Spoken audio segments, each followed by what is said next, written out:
नमस्कार दोस्तों, आप सभी का स्वागत है हमारे चैनल मीरा कहानियाँ में। दोस्तों, आप सभी को हरतालिका तीज की हार्दिक शुभकामनाएं। तो आज हम सुनेंगे हरतालिका तीज की व्रत कथा। ये हरतालिका तीज व्रत कथा शिव जी ने माँ पार्वती को सुनाई थी। शिव भगवान ने इस कथा में माँ पार्वती को उनका पिछला जन्म याद दिलाया था। कथा इस प्रकार है।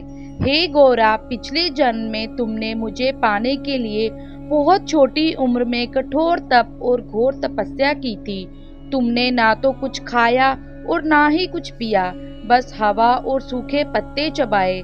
जला देने वाली गर्मी हो या कपा देने वाली ठंड, तुम नहीं हटी, डटी रही। बारिश में भी तुमने जल नहीं पिया। तुमने इस हालत में देखकर तुम्हारे पिता दुखी थे। उनको दुखी देखकर नारद मुनि आए और कहा कि मैं भगवान विष्णु के भेजने पर यहाँ आया हूँ। वे आपकी कन्या से विवाह करना चाहते हैं। इस बारे में मैं आपकी राय जानना चाहता हूँ।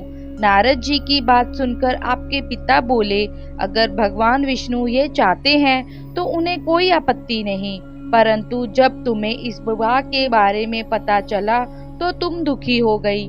तुम्हारी एक सहेली ने तुम्हारे दुख का कारण पूछा तो तुमने कहा कि मैंने सच्चे मन से भगवान शिव का वरण किया है, किंतु मेरे पिता ने मेरा विवाह विष्णु जी के साथ तय कर दिया है। मैं विचित्र धर्म संकट में हूँ। अब मेरे पास प्राण त्याग देने के अलावा कोई और उपाय नहीं बचा। तुम्हारी सखी बहुत ही समझदार थी।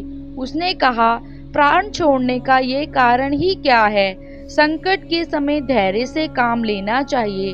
भारतीय नारी के जीवन की सार्थकता इसी में है कि जिसे मन से पति रूप में एक बार वरण कर लिया, जीवन प्रयत्न उसी से विवाह करे।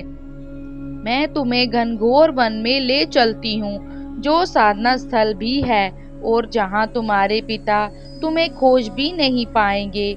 मुझे पूर्ण विश्वास है कि ईश्वर अवश्य ही तुम्हारी सहायता करेंगे। तुमने ऐसा ही किया। तुम्हारे पिता तुम्हें घर में ना पाकर बड़े चिंतित और दुखी हुए। इधर तुम्हारी खोज होती रही, उधर तुम अपनी सहेली के साथ नदी के तट पर एक गुफा में मेरी आराधना में लीन रहने लगी।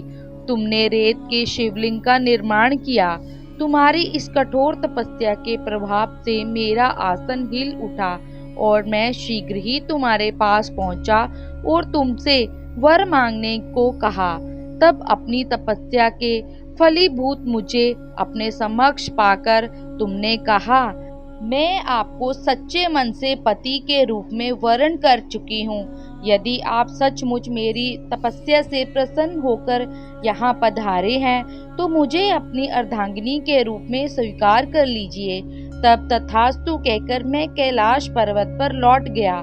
उसी समय गिरिराज अपने बंधु बांधवों के साथ तुम्हें खोजते हुए वहां पहुंचे।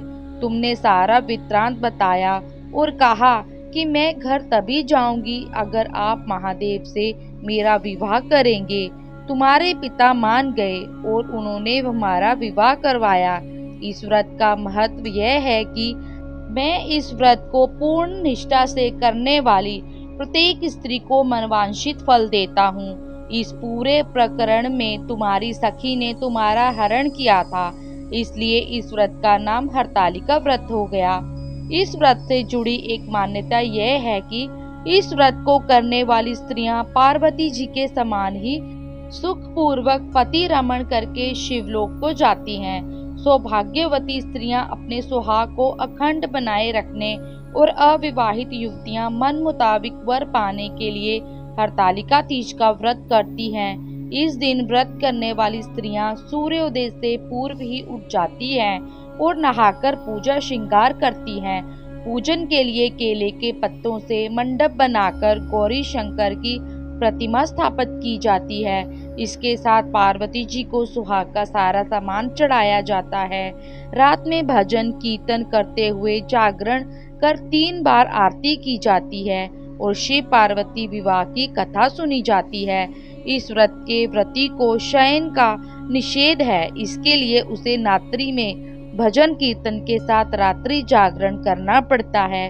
प्रातःकाल स्नान करने के पश्चात श्रद्धा एवं भक्ति पूर्वक किसी सुपात्र सुहागिन महिला को श्रृंगार सामग्री, वस्त्र, खाद्य सामग्री, फल, मिष्ठान एवं यथाशक्ति आभूषण का दान करना चाहिए।